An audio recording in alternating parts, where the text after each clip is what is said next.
see Detroit, baby. We out here. You see what's going on. We activated. We ain't playing no games. We're gonna get right to it though, man. It's like I said, it's an honor to have you. You know what I mean? Of course, we at your studio. You know what I mean? The Lion Nation Studios, man. Dope setup.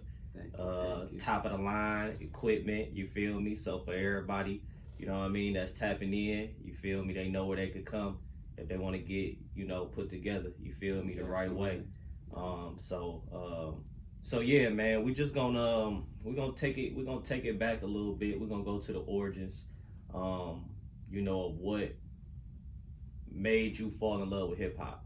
Like where you get your, influence with hip hop from, the origins of it. So growing up, I really didn't have nothing. It was just me and my mom, and I always looked up to like rappers like Tupac, Eminem, Jay-Z at the time.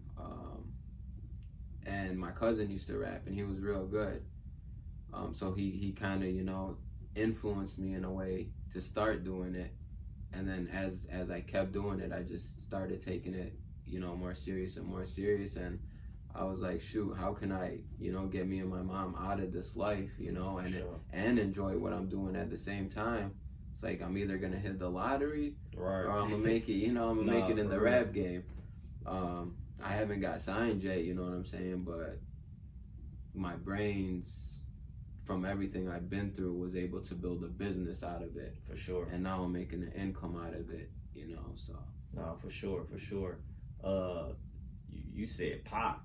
Yeah. You feel me? So like what? Like you was listening to a lot of pop growing up? Like that was if you could pick out of all of the people, you said you said pop, you feel me? If you could pick between a list of those, who would you say is your favorite artist all time? Eminem. Facts. Yeah, but the old Eminem, not right, the new Eminem. Right. I wanna engineer him. Like that's like I used to want to get signed to him. Now I'm like, I just want to engineer you.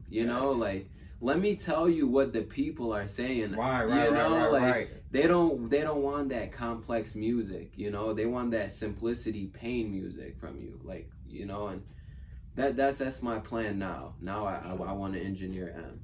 For sure. Yeah. So how old was you when you made your first rap? Like if you can remember your very first rap, around how old was you? 12 years old. Yo, 12 years old. I remember I made a song. I went over to my cousin's house one time. I was 12 years old. And I was about to turn 13 the following week. And it's funny because in the song, I was supposed to say that I'm 13, you know what I'm saying? But I said I was 12. But right. Yeah, that's how I remember how old I was. You don't remember no lyrics? A little bit, but they were kind of, You say they weren't. Everybody criticized they old stuff like that shit was trash. You feel me? Yeah. But it's the even in it so-called being trash to us, what you done developed now. You know what I mean? At that time, probably couldn't nobody tell you shit. Yeah. It was the hardest shit ever, huh? That's funny. It's like when people would give me advice back then, I'd be like, what are you guys talking about? Right. But once I was able to pass that stage, I'm like, oh, that's what they were talking about. Mm-hmm. Now I'm giving people advice the same way I was given the advice, and looking back at it now, it did help me. Back then, I didn't even know what a bar was, how to write a bar. Sure. Like I had one of my boys was trying to teach me how to write a bar. That's who actually taught me how to write a bar. My boy Bully. But yeah, I didn't understand it at the time. No, that's what's definitely a process to develop. Yeah. In terms of writing, knowing what a bar is, you know what I mean, and knowing what a 16 is, you know what I mean, how to write hooks. All of that is definitely a process to learn. Yeah. So upbringing wise, I heard you talking about your mom and music being an avenue to get y'all out of out of here. You feel me? How was your upbringing? Do you have any siblings or anything like that? Like how was that for you? So. And where originally you from? I was raised in Oak Park, and then we ended up moving to Sterling Heights. It was always just me and my mom. She never had no more kids, never got remarried, nothing like that. I thought my dad was dead until I was 13 years old, and then I was told that, yo, your dad's not dead, you know. Wow. I have half brothers and half sisters. I found that out after I met my dad. On your dad's side, right? Yeah, Okay. but I'm not close to them. I don't talk to them. I wish I did. I wish things were different, but you know, just how the cards were dealt. But it was a struggle. Was it just time that, like, to the point where now it's like y'all haven't talked so long that now it's kind of awkward? Yeah. Or have you reached out, like how, like, what you think stopping that from happening? I say it for me, it's awkward. For them, they went to college.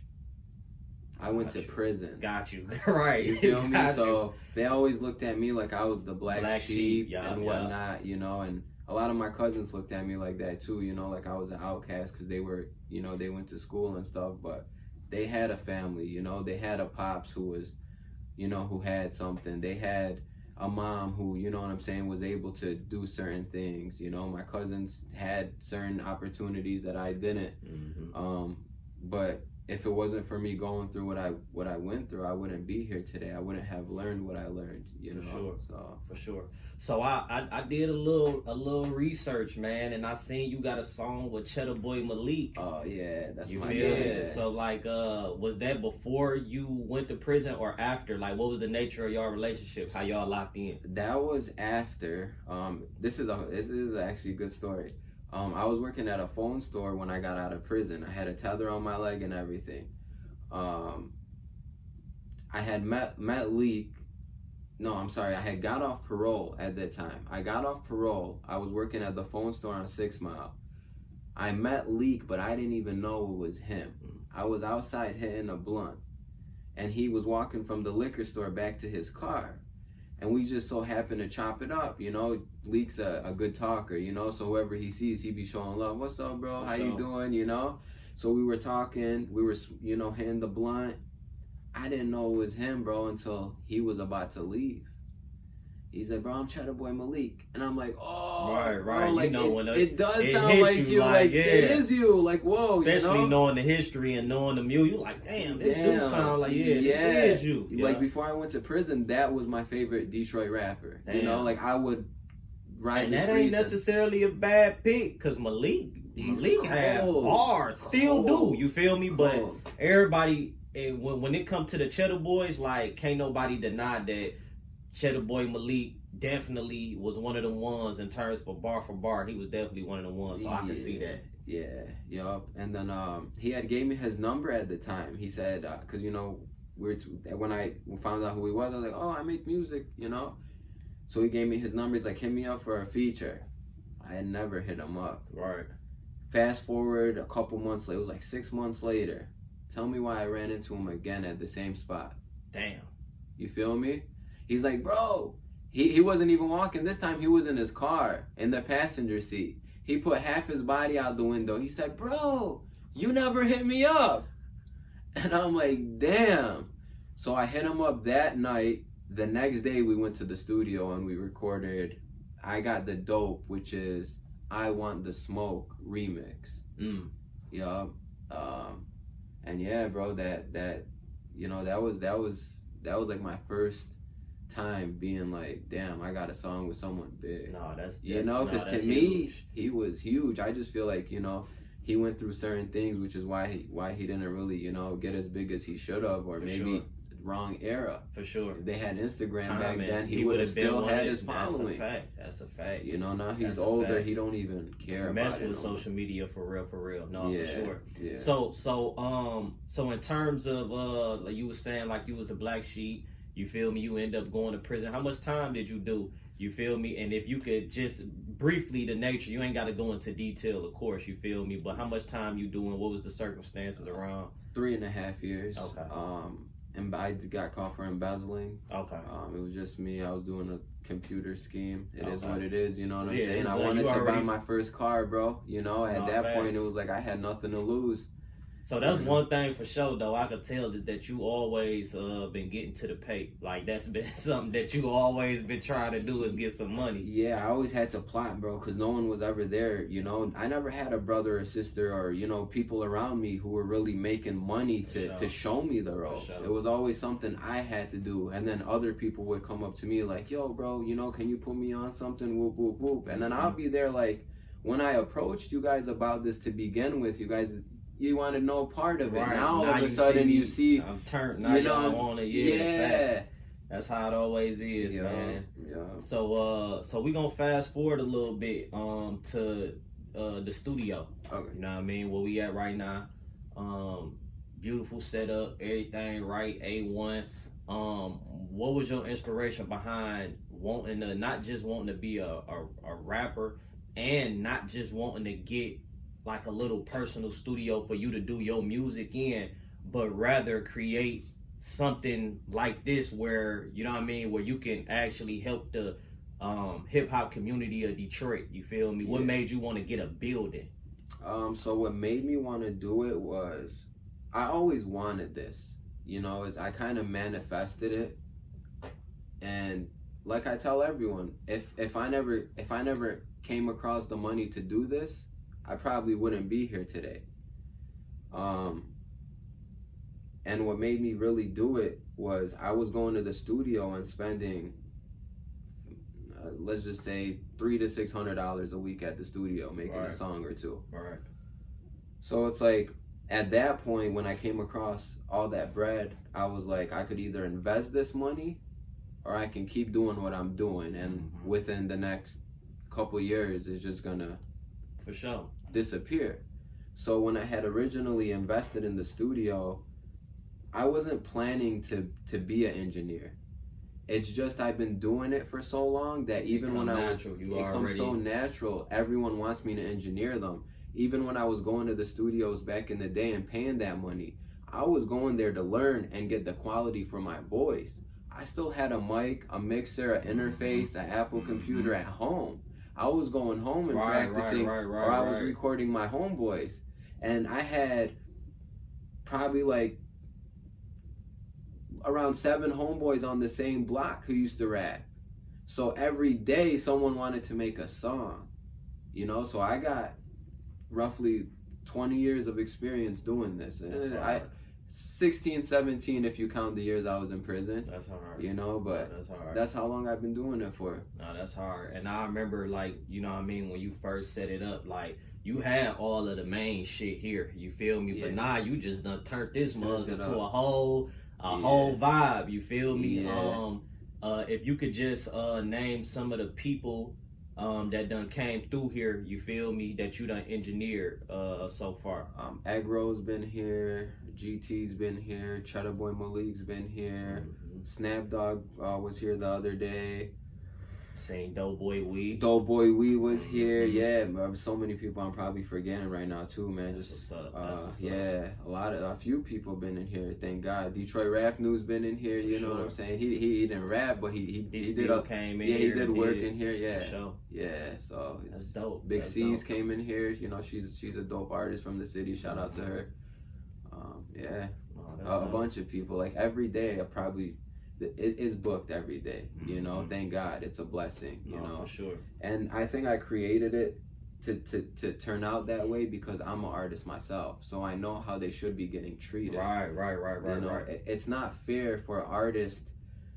For example, for the equipment I got, other studios are charging $100 to $150 an hour. That's not fair, man. True indeed. You know what? That's an interesting point that you made because I don't rap no more. You feel me? But I used to write. You know what I mean? Yeah. And even with the Foreign magazine, I knew how I would want to be promoted and how I would want to be branded as an artist. So I just kind of took, you feel me, what I felt I would want and just give that to the people, you know what I mean? And I think that's why, you know what I mean, like you say, through the grace of the Most High, that's why people been, you know what I mean, rocking with it or whatever. So yeah, I definitely understand that. So put your people on. Yeah. You know what I mean? Now you've been holding the brand down, you've been doing your thing. If you could just break down how you got involved in the PYPO movement and brand, because it's definitely done a staple, you feel me, in the city. Like, everybody know the saying. Yeah. You know what I mean? Everybody say it, you feel me? Everybody reference it. So what was your part in that whole situation? First and foremost, shout out to Taz, free Taz. Yeah, free Taz. So Taz actually is the one who started it. When he started it, I was right there by his side. And we were just pushing it, and the way he pushed it was like, whoa. For sure. You know what I'm saying? He took it to a whole nother level. I kind of came in and was like to him, yo, you know, like, what you're doing is great, but I also have a platform that we can put together to push this. You know, you got you're doing the clothing. We can turn it on the entertainment side now. For sure, yeah. You know what I'm saying? Yeah. And turn it to a company. Mm-hmm.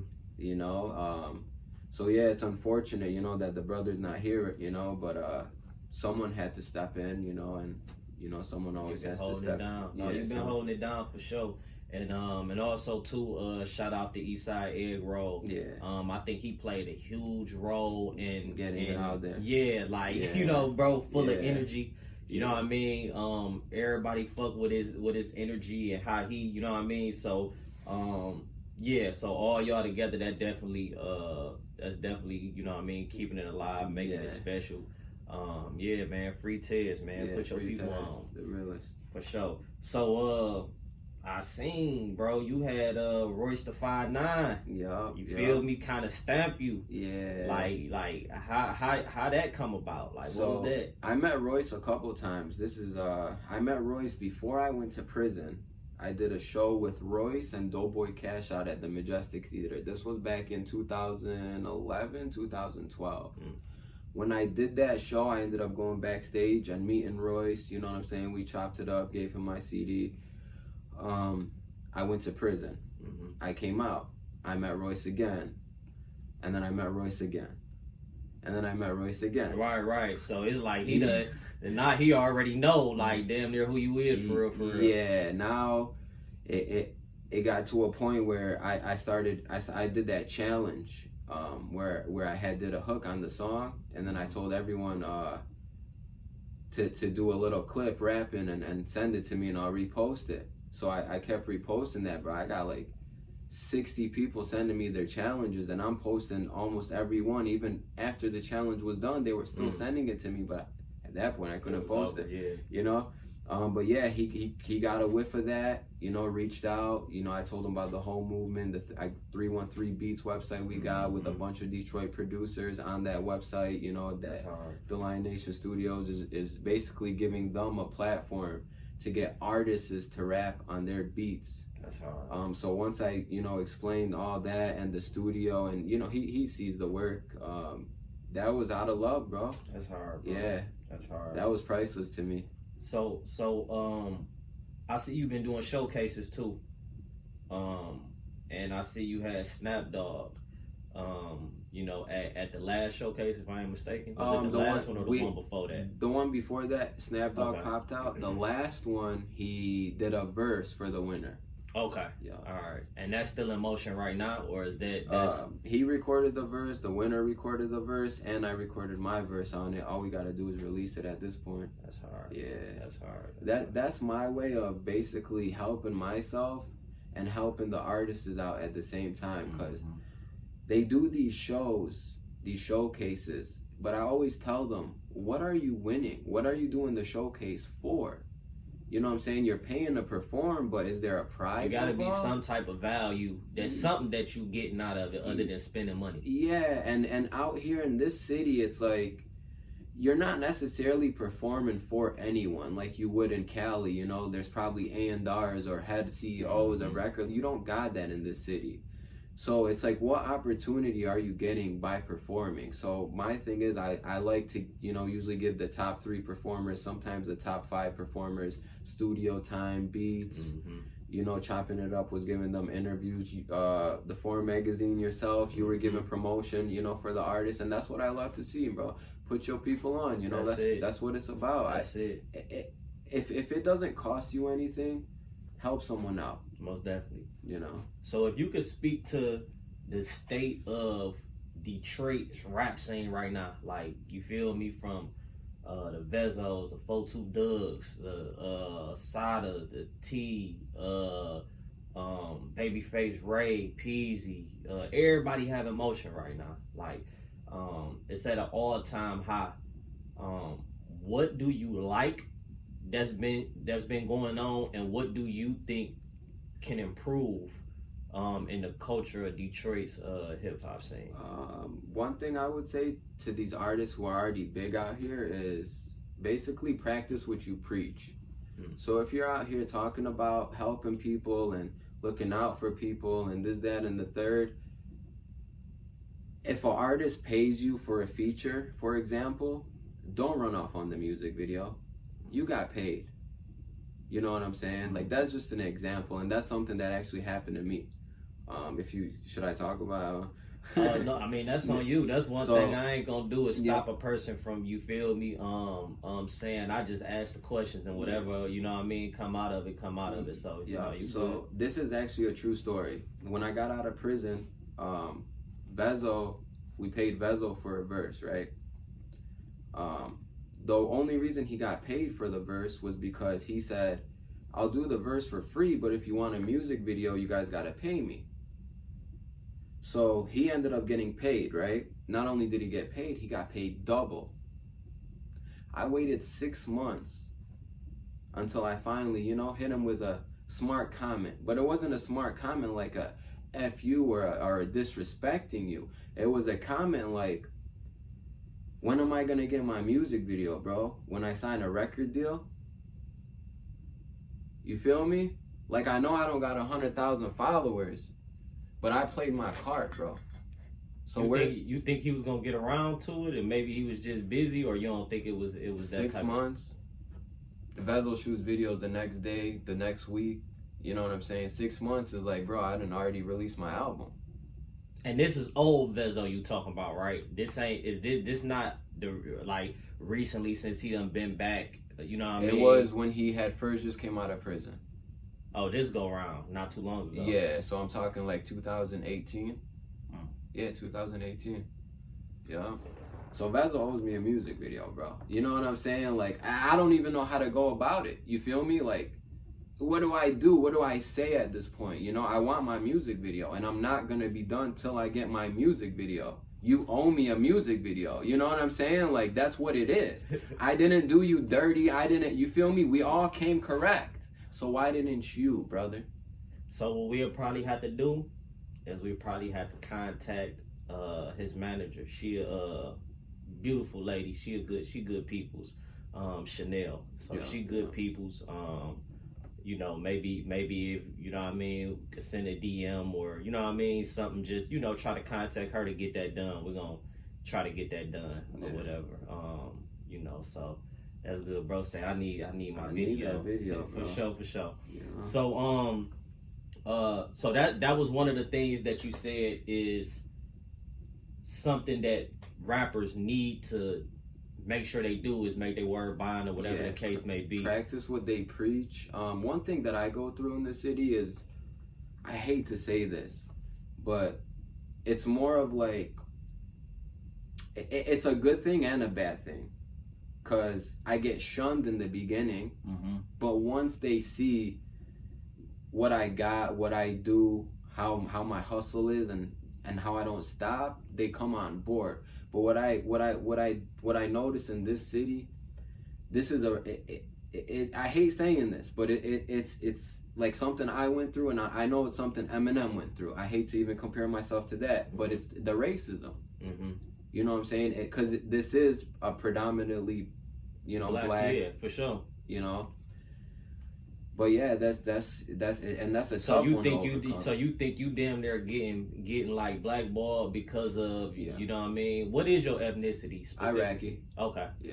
And so you think everybody kind of look at like, man, like he a white boy or something, like and try to play you or whatever, until they kind of see your work ethic, what you got going on, and be like, damn, dog, really, you feel me? He really out here. Let me fuck with him now, type. Exactly. And sometimes it takes for like someone who knows me and who knows the other person to be like, oh, bro, Stamp, bro, he's 100. You know what I'm saying? I know him from the joint. You know, Right. Whoop whoop whoop. Now everyone's like, all right, bro. You know, what's up, bro? You know. Now, do you think that being, and that is true though, in terms of how different ethnicities can be viewed, especially when you're dealing with hip hop. Do you think that like putting your personality out more, like communicating and talking more on social media or showing what you got going on, do you think that could help you, like in terms of people kind of seeing like, oh yeah, dog move different, like he ain't one of them, you feel me, like I fuck with him? Yeah, definitely. I definitely need to show people my personality more, because when they hear my music or watch my music videos, they think like, oh damn, you know. But then when they talk to me, they're like, oh bro, you're real cool, you know, you're real genuine, you show love. Like, yeah, that's all I do, you know. And I want to make it that bad that when I was coming up, it was always like, it's me against you. You feel me? So on social media, they might portray me as like someone who goes hard on his music, but I never really like put videos out there to actually show people my personality when I'm just speaking. Right. And we living in a time where social media, that's damn near something that you gotta do. Yeah. Like one of the people that I feel like is really good at that is Snap. Yeah. Like I think Snap do enough, like just as much as he do the music, I feel like he show his personality, his thoughts on certain shit, you feel me? And people can kind of engage with his, you know what I mean, with his personality type shit. So yeah, that's definitely something to do. So if we could go into like what you got coming up, like what you got, what the future looking like, 2023 looking like for you. 2022. Let me take it back a little bit. What I told myself I was gonna do last year, I did it, and that was stop approaching people as an artist and start approaching them as a businessman. So instead of me walking in a room and being like, I'm a rapper, listen to my music, I approached them like with what I got to offer. I got a recording studio. I'm partnered with a clothing brand. We're on the radio now. You know what I'm saying? Partnered with a foreign magazine. You know, so there's a lot of things that I can do now to help other people. Cause that's what people really is value. Like what value? Because as an artist, when you present yourself as an artist, it's damn near like a person got to offer you everything damn near. You feel me? Like, especially being that a lot of artists don't, like upcoming artists, they don't come with finances, they don't come with resources, they don't come, you feel me? So no, I definitely get and that. And that used to be me. You know, I used to be begging for help, bro. You know, like, and it was rare when people would, you know what I'm saying, reach out or help me. It was rare. I'm not gonna say it never happened, you know, over the last 20 years. It was rare though, but it was never anything that really took me to the next level. So now that I started focusing more on business, this year, now that I got all that intact, I'm gonna come out with a new album, you know, and I'm gonna use all my resources at this point. For sure. You know, because now, even though I want a record label, because I know they'll help me get out there, they gonna have to come with a big bag. You know what I'm saying? Because you bringing value. I'm bringing value at this point. You know, $100,000 ain't gonna help it. You feel me? No, there's $100,000 right here. You know, so straight up. You feel me? Here's another 60. You know, no cap. You feel me? So they gonna have to come with a bag. You know, for sure. And what someone told me a couple weeks ago, he was like, I like you because you're not someone that I can buy.